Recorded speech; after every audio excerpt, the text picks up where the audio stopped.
Hello! On this episode of Coffee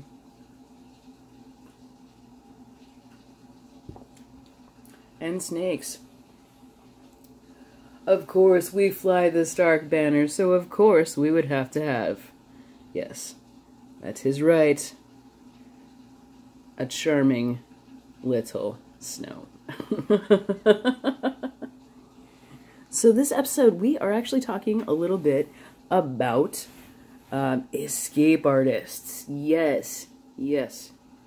Because with something like this, something as beautiful and fabulous like this, you want to ensure their safety and also know where they are. Because sometimes,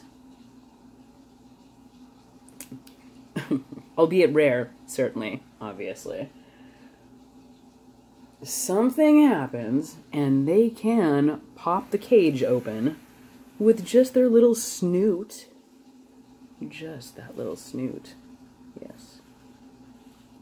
And then they will escape, and then hopefully, if you are very lucky, if you're lucky, and your snake is cool, let's see if I can get back. There you go. There's some decent patterning. Hopefully, if all works out for all of you guys, you will notoriously find them basking in heat as close to the radiator as healthily possible.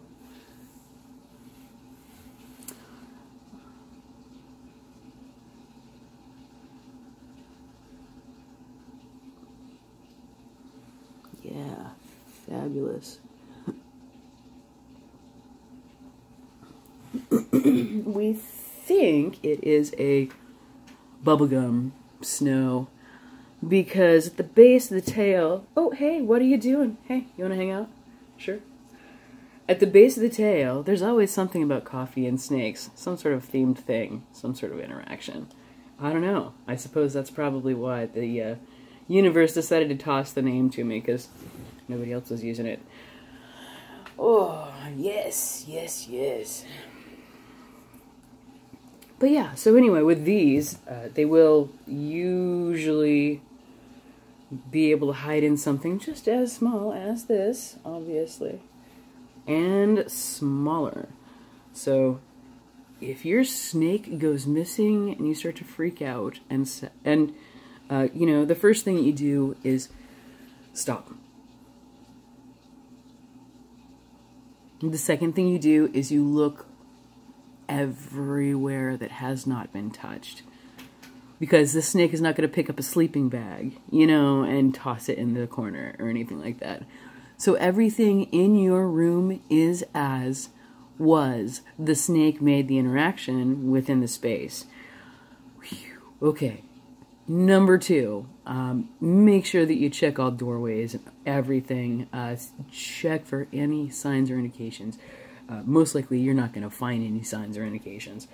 And number 3, slowly start to systematically look through every inch. And I'm talking inch, like I'm literally talking like 2 inches of space.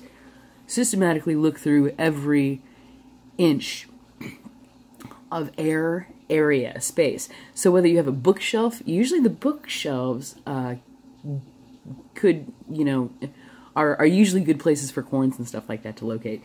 Because what they're doing is they're like just checking things out. They're just trying to go and find some stuff. Oh, let me show you this adorableness.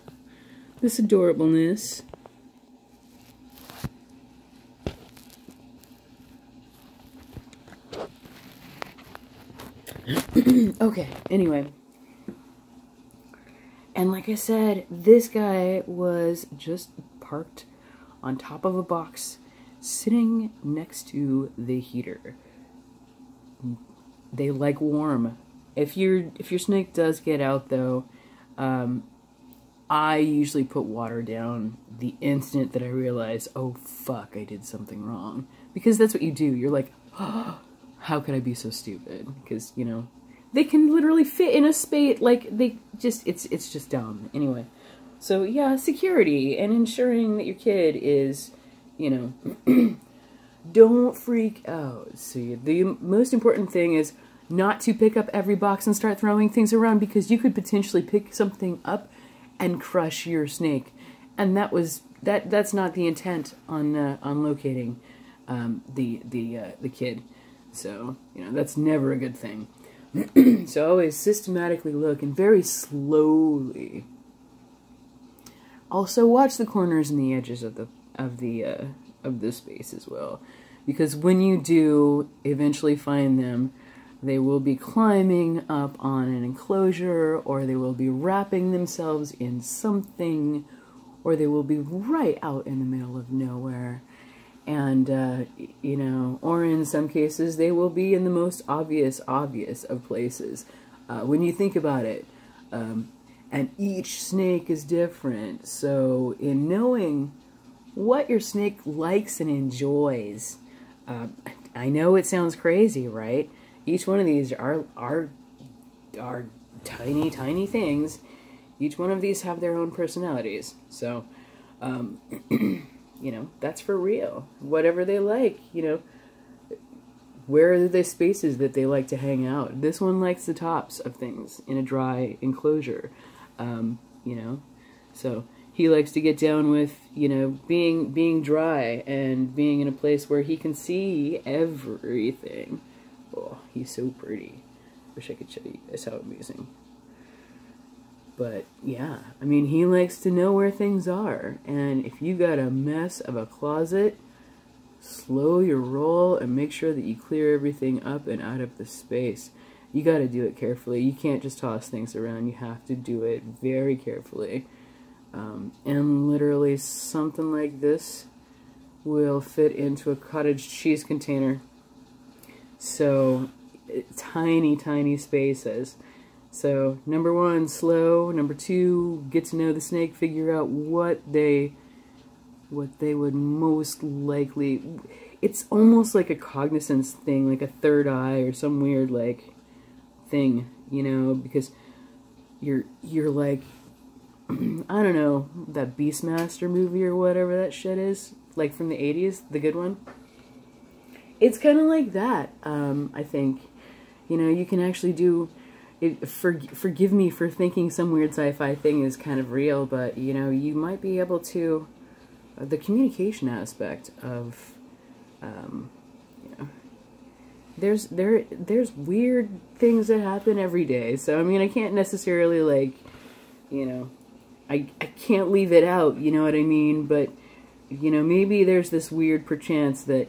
You know, in human brain, I'm thinking gross, these mice are gross, and then those same creatures who are thinking that they are food are like, oh my gosh, you know, here comes the waiter, or the waitress. So, you know, just in that aspect, I mean, if you get to know, and with any machinery or anything, inorganic or organic, if you get to know it, you know, you just basically know what it needs. So anyway, thank you so much for joining us today at Coffee and Snakes. And we are about to take off. Oh, and I am pretty much caffeinated for the rest of the day. So I thank you very much for joining us. And yeah, if in case your snake just kind of happens to disappear, just keep yourself in check and, you know, don't freak out.